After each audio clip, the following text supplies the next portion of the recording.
Good afternoon. I'm Dave, and this is Alaskan Homesteading. Welcome to a beautiful summer day here in south central Alaska. It's cool, around 60 degrees, a little bit of sun, a little bit of cloud, and I have some bad news. Yeah, the bad news is on our fishing trip, we had some trouble with the side-by-side. Some of you probably saw the video where I replaced the belt in that just as a preventative measure. There was nothing really wrong with the existing belt. But now I think that the wet clutch inside the machine is slipping. So what does that mean? Inside a lot of side-by-side and UTV and quad engines, there's a wet clutch. And what that basically means is that there is a drum that spins with the engine, and when the engine reaches a higher RPM, the shoes on that drum expand and engage with a housing that will spin the output shaft, which spins the belt drive mechanism that you saw in my belt replacement video. Well, that clutch, I don't know how old it is. The previous owner said he had replaced it, but the symptom we're having with this machine is that it just slips and slips and is slow to engage when you get on the throttle. Once it kind of catches, you can get moving and you're okay, but it's not a lot of power delivery, and it's a little tricky climbing hills and all that stuff. We were kind of on the edge with it on some of the spots on that O'Brien Creek Road, where there's some pretty steep hills that you have to go up, and it was a little questionable if we were going to make it. I had to get a little speed before going up. At any rate, I'm going to go ahead and get started tearing the machine apart, and we'll cover some of this. I'm not going to try to repeat too much of what I already showed in the drive belt replacement video, but there'll be maybe a few salient points along the way that I'll show just as we get through and inspect the belt that I replaced, and we'll go from there. Anyway, let's get started. If there's any good news, it's that I at least have a nice shop to work in. Yeah, it's not totally finished. I don't even have lighting in here yet, but I do have a lot of space, and so that makes a huge difference. Crawling around under this machine in the ice and snow, even though my garage floor is heated, it's just a mess, and so this is going to be a lot nicer to work on now.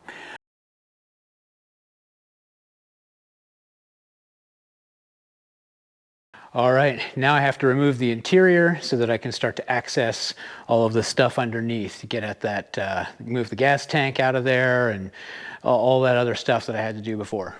So just for fun, I decided to use nothing but the tools that come in the little toolkit underneath the passenger seat. And so far, I've gotten the floor, the console, the seats, the seat pans, and the gas tank all removed, well, loosened up out of the way, with nothing but this. It's kind of amazing, actually. It's a good design. You know, the fewer different tools you need, the simpler it is to work on a piece of equipment. And so I will hand it to Arctic Cat, Textron, whoever, for that piece of innovation, and that you don't really need a whole lot of tools to do some real basic stuff. I'm not sure that I want to keep doing it this way, because it's going to take me forever to get out the like 20 bolts that hold the clutch cover on. But I don't know. We'll see if once I break them free, how quickly they spin off. Maybe it won't be that bad.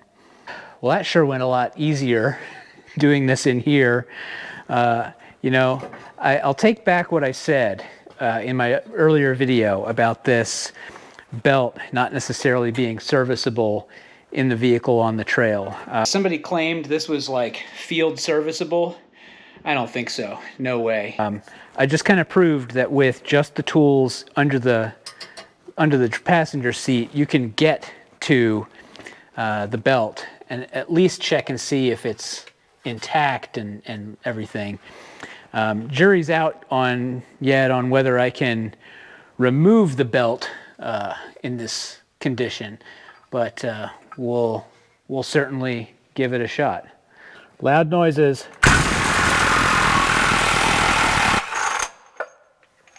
Well,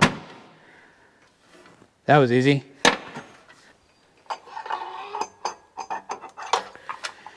primary is off.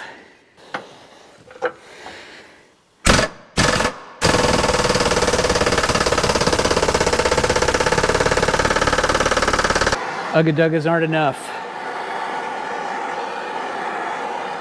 We're gonna have to use heat. Huh.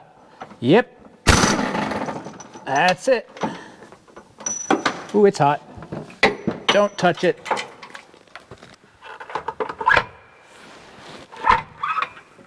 And then we need to take the rest of the primary out. Take out this primary shiv. What's going to be interesting though is once we get inside there and take a look at that wet clutch and see what's really going on in there. So this is now uncharted territory for me. I haven't been in here. Somebody else has been in here, but it wasn't me.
Yeah, magnetic drain plug.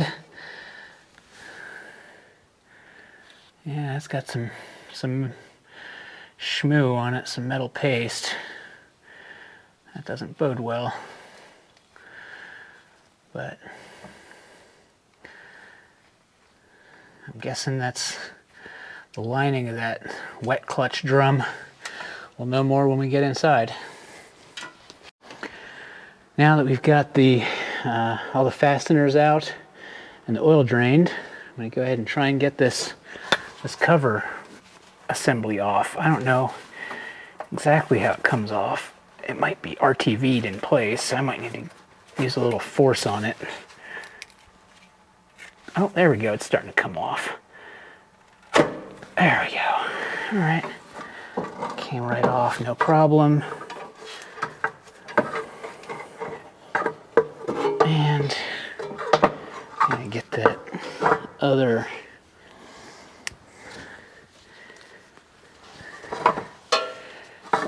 there's another vent boot in the back that has to come off. There's a little screw-on bracket there, clamp that have to loosen first.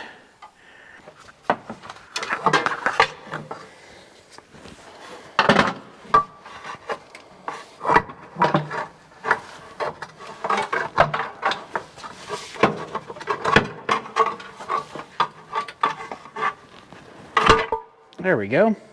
All right, there's another assembly we can clean up. I do believe I ordered gaskets for all this. I'm gonna have to double check if this actually is supposed to have a gasket. It looks like whoever was here before me used RTV. The wet clutch is housed in here. I don't like that. Dirt all in here.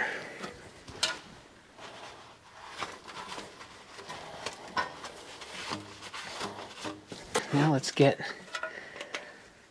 this next piece of the housing off. That came off more easily than I think it should have. I really am kind of dreading what I'm going to find when I get inside here. But it has to be done or else I can't use the machine. Could there be any other fasteners back there that I can't see? Aha! one last little fastener hiding. I'll show you guys this. This is funny. Hiding right in there, just out of sight. You know, from the angle I was sitting, I couldn't see it.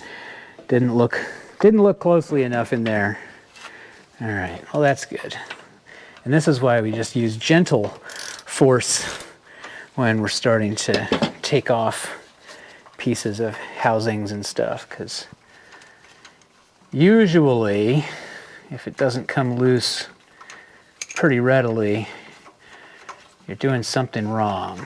You got to reevaluate, not use too much force, because that's when you really get in trouble. Yeah, there we go. There goes the one-way bearing. That fell out. Got our drum and our wet clutch. And if I can get this off of here without ruining it. Yes, there we go. Okay, got the gasket off intact. That's nice. But this is the wet clutch. So this thing is in an oil bath, spinning around in here, and it engages with a drum that spins the drive shaft that drives the primary clutch. And this is our one-way bearing, they call it, which I do not really understand, but I think this green dot is a clue that it has to be facing out, if I remember. I did look at the service manual for this procedure, and I think I recall saying the green dot has to be facing out. And then we need to get this guy off here, which I think is, the torque spec on it is like 220 foot-pounds, so that's going to be special, removing that. You know, this is one of those times where you're looking at a part and you really hope this part is bad, because if this isn't bad, then you've totally misdiagnosed the problem and you're wasting money. I can't really tell, but I've got to go get the right socket for this. Okay, well, got a 24mm socket. What I'm really hoping is that I don't have to fabricate up like a spanner tool to hold this stationary, because I'm not sure if this is going to try and turn the engine over or what. Okay, well, it's not turning the engine, so that's good. I'm going to put on my hearing protection. I suggest you do the same.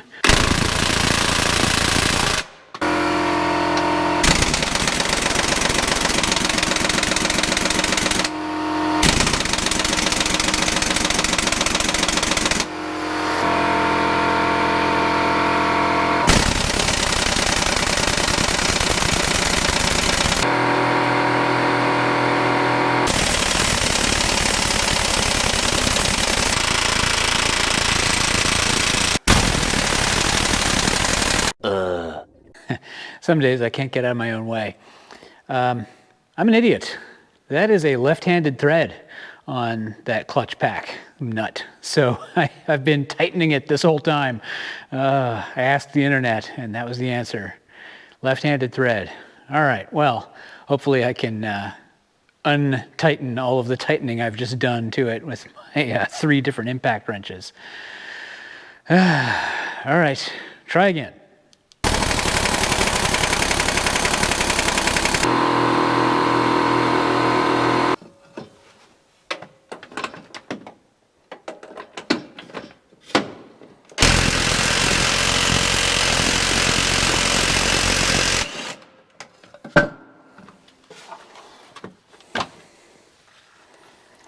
Victory helps if you use the correct driving direction. Unbelievable. All right, well, let's see what happens when we take this clutch pack off of here. Here is the wet clutch that I just removed. And if we take a close look, I think it looks like this material is pretty worn down, and doesn't look very good. You can see kind of a lip on this edge here, and yeah, it looks really, really bad. Otherwise, the thing looks fine. You know, all its springs are intact, the splines look okay. The coloration is pretty terrible, especially when you compare it to the new clutch. This clutch pack here, you can see that material is quite a bit thicker and doesn't have that funky lip to it.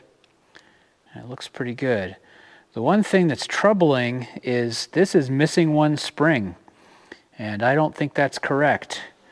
When I look at this one, it has 5 springs inside. You can see 1, 2, 3, 4, 5. And this one has only 4. So I'm going to have to contact the seller and say, hey, what's going on? This is a clutch pack I picked up off of Amazon from a company, Caltric, C-A-L-T-R-I-C. And generally I think of them as being pretty reliable for these kinds of parts, but that just doesn't seem correct. So I'm going to have to double check on that before I go installing this, because I am not of a mind to take this apart and then put it all back together again. The other thing I can show you now is the inside of that clutch drum.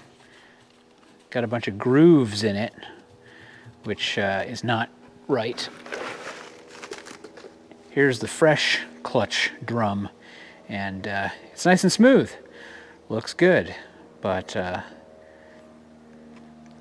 the other fun part is I'm going to have to get this over to a local shop and have them press out this drum and press in the new one. I do not have an arbor press here, and I'm definitely worried about banging up this case if I go trying to, you know, bang this out with a mallet or something.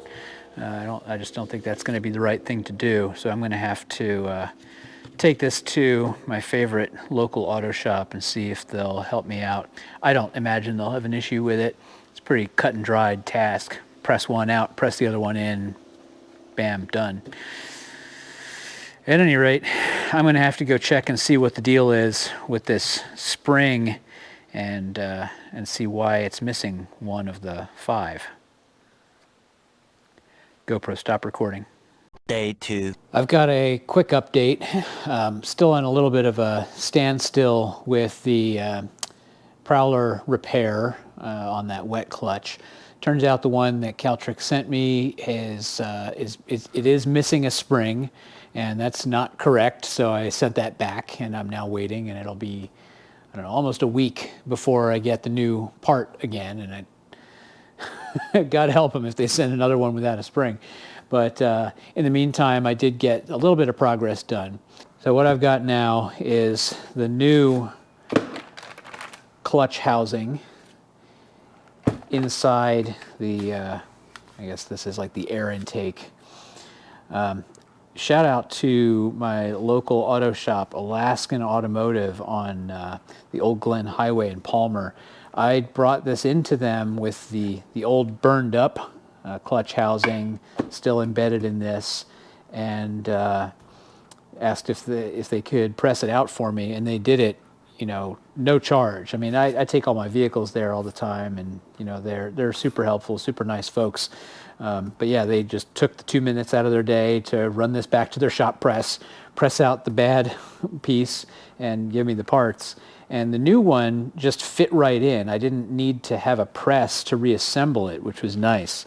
I was a little surprised because I thought for sure that I was going to have to get it pressed, but it just comes right apart. You know, it's easy to disassemble and reassemble. I did replace the O-ring in here. I put just a little bit of grease on that, and a little bit of grease on here to slide that on. That was something I saw recommended in one of the in the Arctic Cat service manual. And then I just kind of cleaned this thing up, got all any loose debris or, sludge or old oil, and got that nice and shiny. But yeah, now this piece just slides right on to the new part, the new clutch housing, and this fits right down on there. Get a nice little click when the O-ring slides on and seats, and now we've got our new clutch housing assembly. So that's ready to go on, and this is ready to be shop decor. So that'll just sit on a workbench somewhere, and maybe I'll come up with a clever use for it.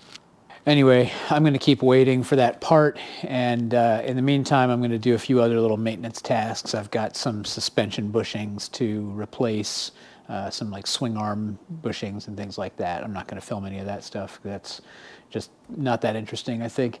But we'll get back to you when the part comes in and I can assemble the whole system again. 3 days later. Okay, it is a new day, and I have received the replacement wet clutch from Keltrick. They shipped it out right away, so yay for that. This one has all 5 springs, which is great. I was, worried. I didn't know if it would be kind of a batch issue or what, why the one came without a spring. But this one came with a spring. And now, to prepare it for installation, I am going to be pre-soaking it in this Rotella T6 5W40 oil. This oil has I'll see if you can read this on here or not, has the JSO MA2 certification, which indicates, at least from all of the research that I've been doing, that this is a wet clutch safe oil. The other indicator for that, if you look at the front of the container, is a little picture of the guy on the motorcycle. So this should be acceptable motorcycle oil, which usually that is a proxy for it being wet clutch safe. What does it mean for it to be wet clutch safe? Well, it has to do with specific additives, friction modifiers that are often used in automotive oils, and the fact that they are incompatible with this material. My understanding of it, and keep in mind, I'm not an expert on this, my understanding of it is that the molybdenum and graphite additives that are sometimes in typical motor oils used in cars essentially don't allow this to grip. They're so slippery, they're so slick for internals of engines that these clutches just can't grip right, and they constantly slip, which means both poor engagement in the drivetrain and burning out the clutch. And so I'm pretty sure that that is what happened to the old wet clutch. You see this is all blackened. When I looked at some of the other parts associated with that, pieces inside the actual carrier, some of the metal in here has been blued, which is typical of overheated metals. You can see a little bit of that on the edge of this here. We'll see, I don't know how well that'll show up on camera. Yeah, I think you can see that little bluing there. And generally that means that the metal's been really, really heated up. So this is the result when you use incorrect oils. And I'm guessing that even before I got this, that the previous owner might have not been using necessarily the correct oils, because this seems like a long time for this to get this way. I don't know that for a fact. I'm guessing, it's a speculation, but anyway, here we are. So, without further ado, I'm going to go ahead and pour some oil on this thing. Yummy. Shell Rotella T6. We'll just go ahead and get this thing all soaked up in oil, and we'll see how this does. I've been reading about this a lot because before this Arctic Cat, I never knew anything really about wet clutches. I'd heard of them before from motorcycles and stuff, but I just never had any experience with them. my motorcycle, my BMW, doesn't have a wet clutch in it. It doesn't do this the same way. So anyway, I'm going to let this soak. I'll come out and maybe pour a little bit on or swirl this around some more over time over the next day or so. I don't have time to install this yet. I'm going to wait until we have a rainy day and I can stay inside for that to do that installation. So we'll follow up with that another day. Okay, we are back at it. The parts have been here for a bit.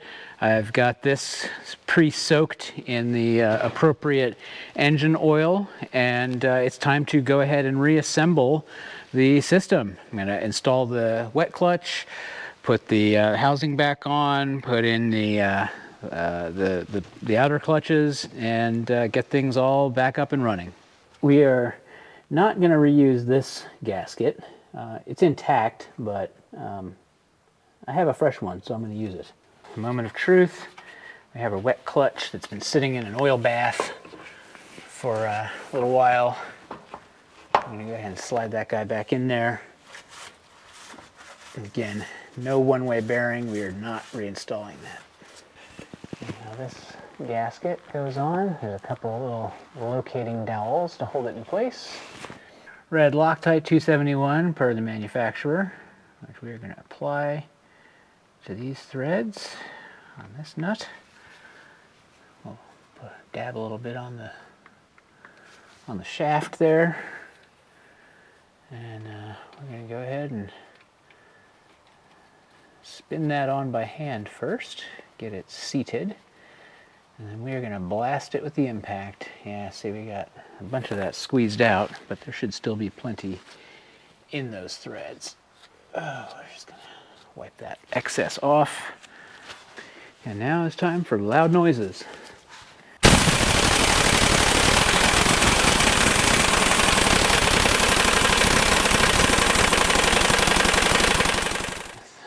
That tightened back on. Shouldn't be any more real loud noises for a while.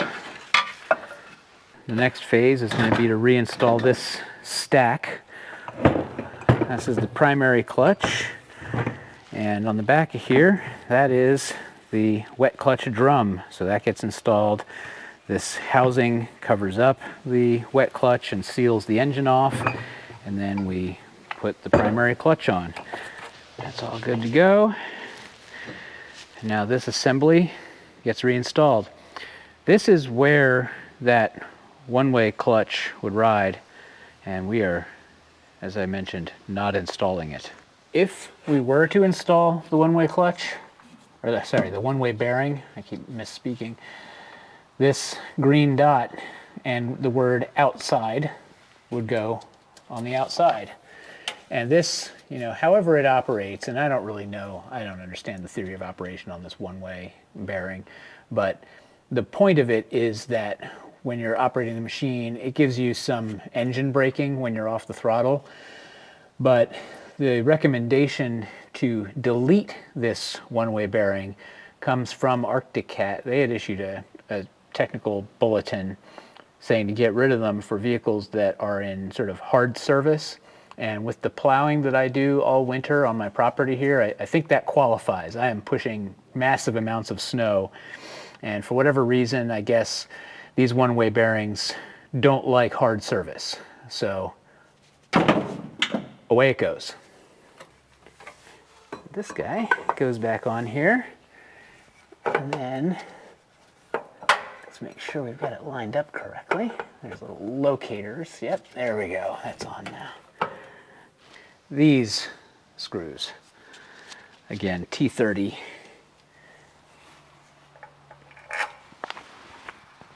I've got to take all these screws back out and remove this housing in order to install this duct that admits the fresh air to cool the clutch. It just does not fit on here unless you have this whole housing. You have to basically put it on the housing and then slide it in. You'll see in a second. Alright, so we're gonna have to assemble this onto here.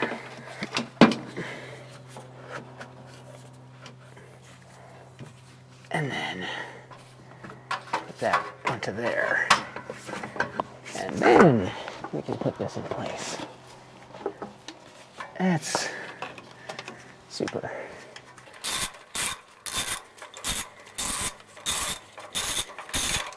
We've got light at the end of the tunnel here, folks.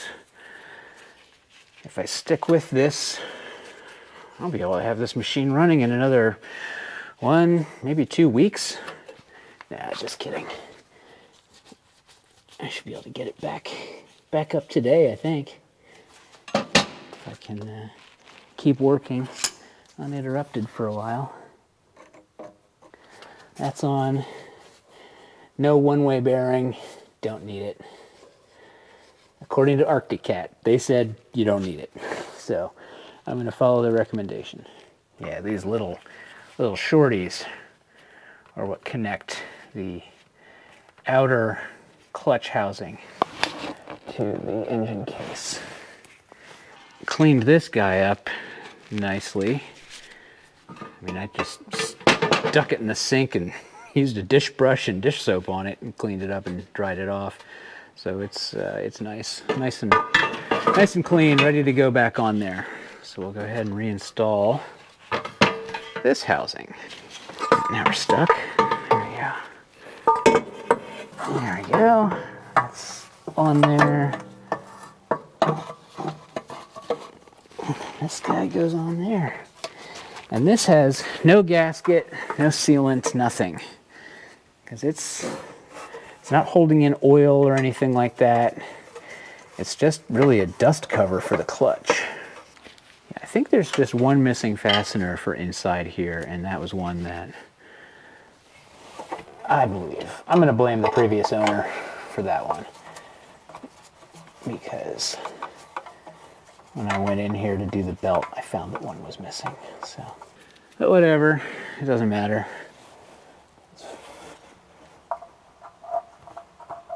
This will all be solved momentarily. I am excited to be able to get this machine back together. And I'm wondering if that clutch has been a problem for a long time. You know, if it just has been slipping since I got the machine. I mean, it's always worked pretty well, but like this thing has an advertised top speed of like 75 miles an hour, and it always seemed to top out right around 45 or 50, which is still bloody fast for driving one of these things around. And one last one, I had to pull out one of the freshies that I ordered to install back here.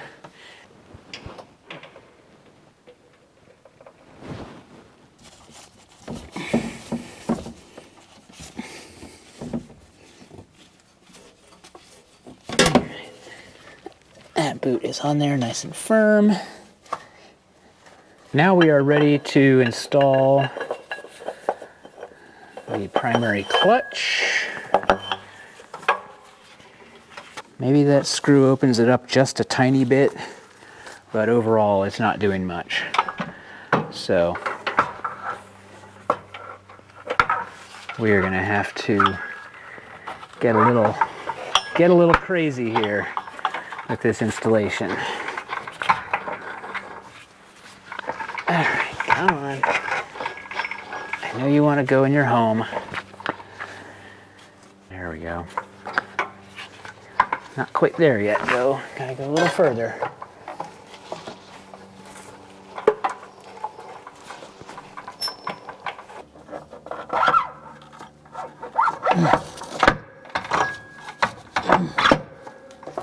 Almost. Almost. There we go.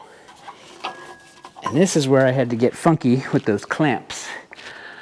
Since the actual recommended procedure no longer works on this secondary clutch, this method, I was able to force the belt in between the shivs by squeezing it.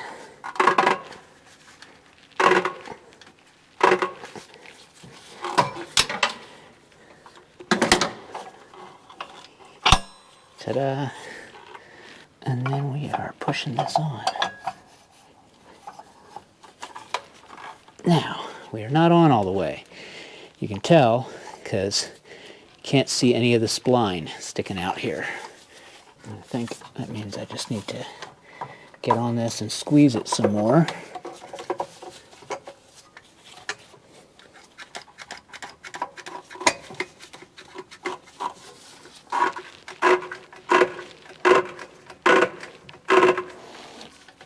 And what we're doing, by squeezing this belt in the middle there, we are forcing the two sheaves of the secondary apart.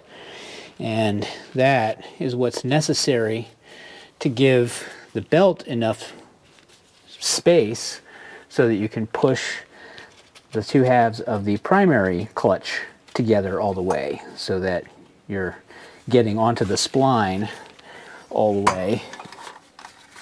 Because otherwise, you can't assemble this thing.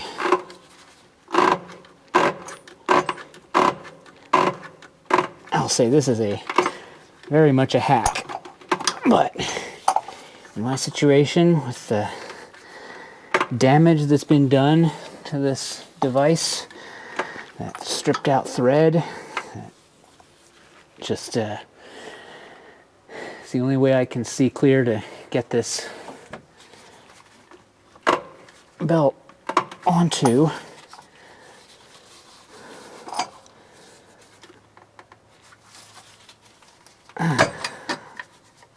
Into its home. All right, we gotta keep that compressed a bit. Push that all the way on, and now that's the magic. Now we've got that threads exposed, and we can install the two nuts for the primary and the secondary clutch. But not without putting on red Loctite, number 271. I don't think we're on all the way. Almost. This is not yet engaging those threads. There we go.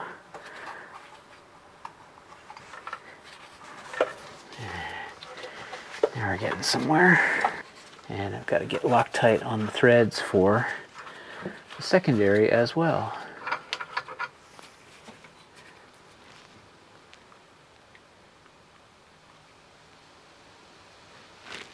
I'm going to make it real fun for the next time I have to take this apart.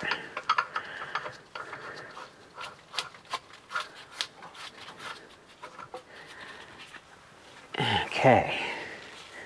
Those are on there hand tight. We've got just a little room to move there, so that can get all the way down in between the two sheaves on the primary.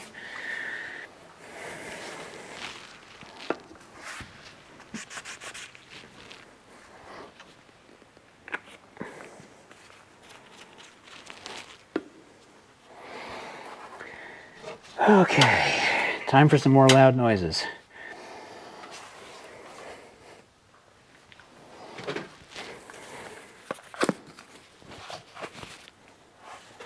Oh, let's first take this out of the secondary.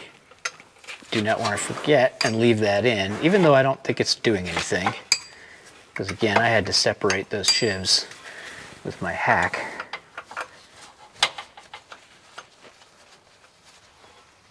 We're just going to take that out. Do not want to leave a spare fastener in there.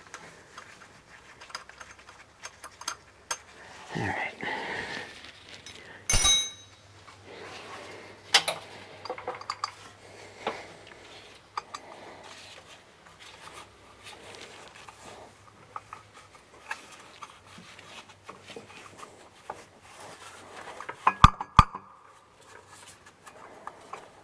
Okay.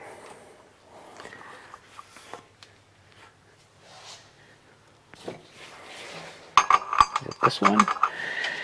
So this is a 33. I think this is probably supposed to be a 32, because this is just a touch loose.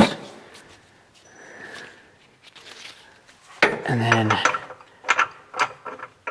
that's got 38 for that rear one. That seems maybe a little bit loose too.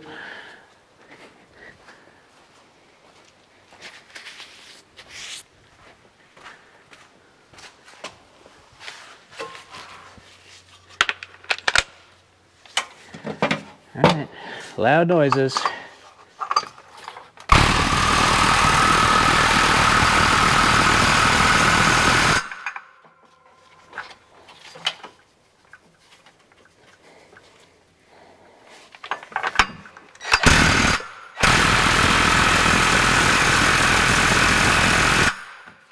Okay.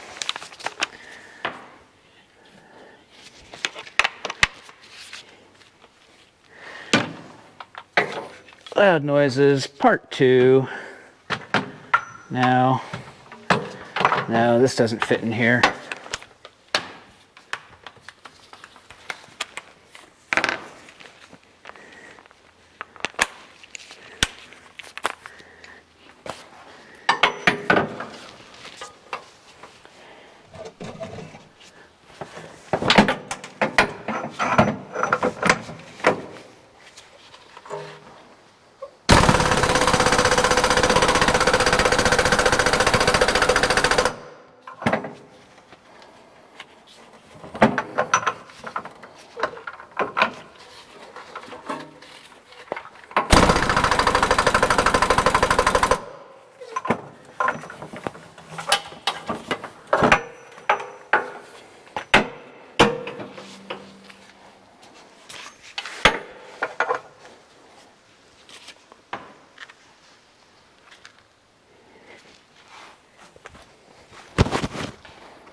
GoPro, stop recording.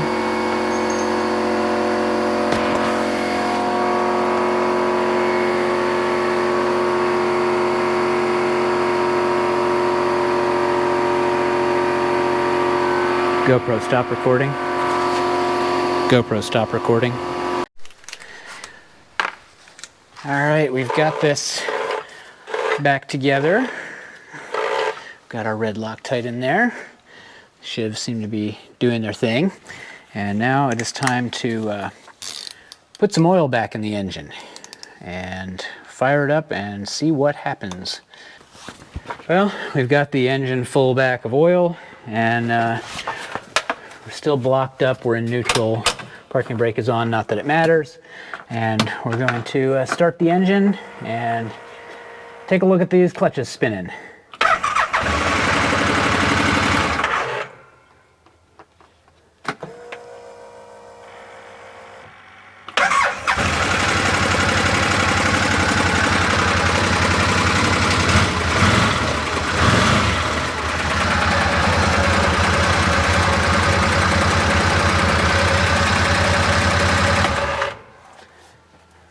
I don't think I like that wobble on there, but that's just because that one-way bearing isn't in place. So I'm gonna go ahead and put that cover back on, put this down on the ground, and see if she moves. I mean, does that look like it's not threaded straight or what?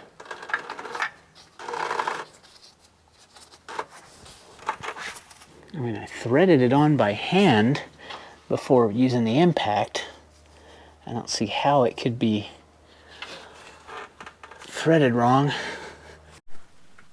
All right, well, I figured out what the problem was. This shiv just was not fully on this shaft, and it wasn't going on apparently because the ends of these splines were just a little messed up. And so this internal part of the primary clutch wasn't threading over the end of the spline. And so now that I have it actually onto the spline, I can properly tighten this down, torque it down, and then it should work correctly. Oy, this thing is just no end of fun. All right, now that I've got this thing on here, and now it looks much more correct, I can start it up again and let her spin and see how she does. And here we go.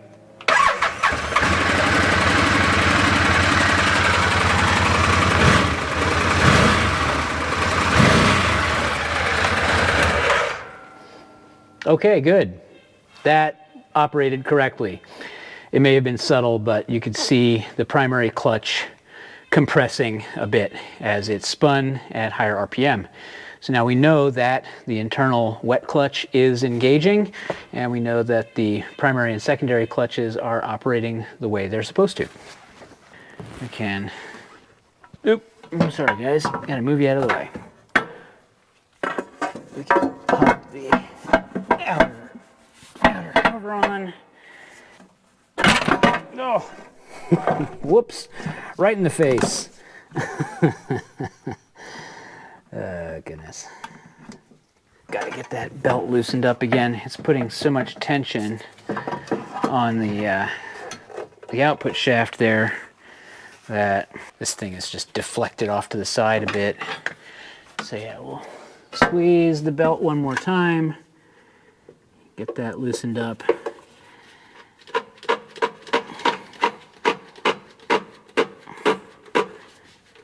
Take some tension off of this shaft because it's being deflected that direction, and that's misaligning the clutch cover. And now there's not so much force on this shaft causing any deflection.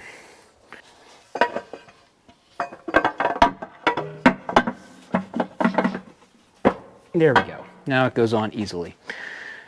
So there are very good reasons for not running the engine with this cover off, because the end of this output shaft really needs to be supported by this bearing in the clutch cover.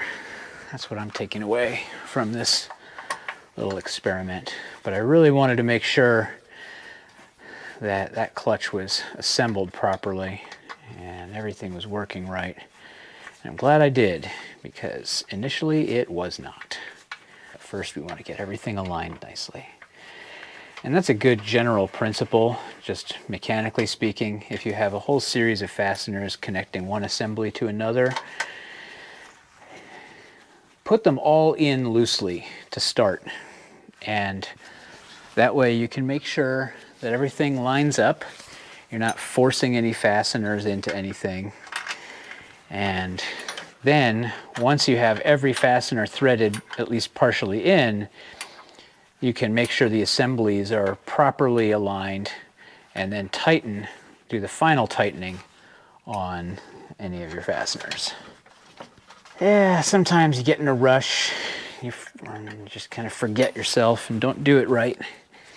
And it ends up being something you pay for later. So.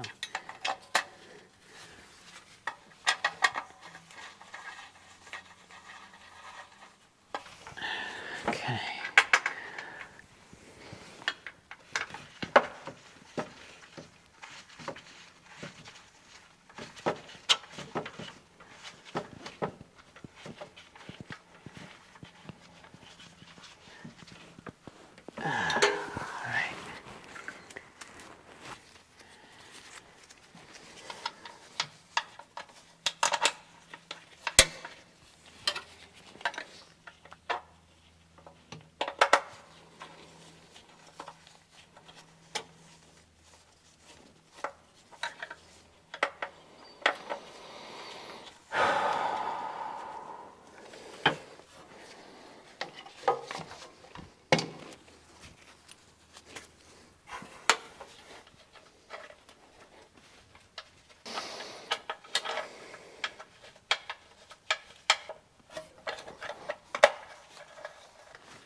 2.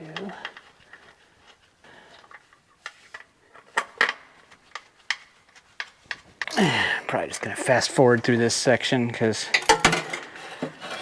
I'm getting bored doing it. Everybody must be getting bored as hell watching this.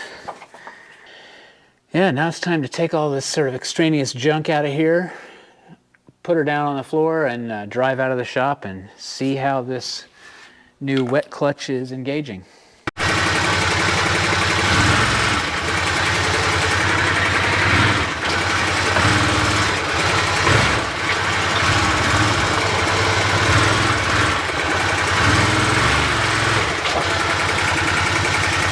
Well, I would say already this thing is engaging a lot better, and I don't have the floor in here, so I gotta watch myself. I don't want to get tangled up in the drive shaft or anything, but take the drive down the end of the driveway.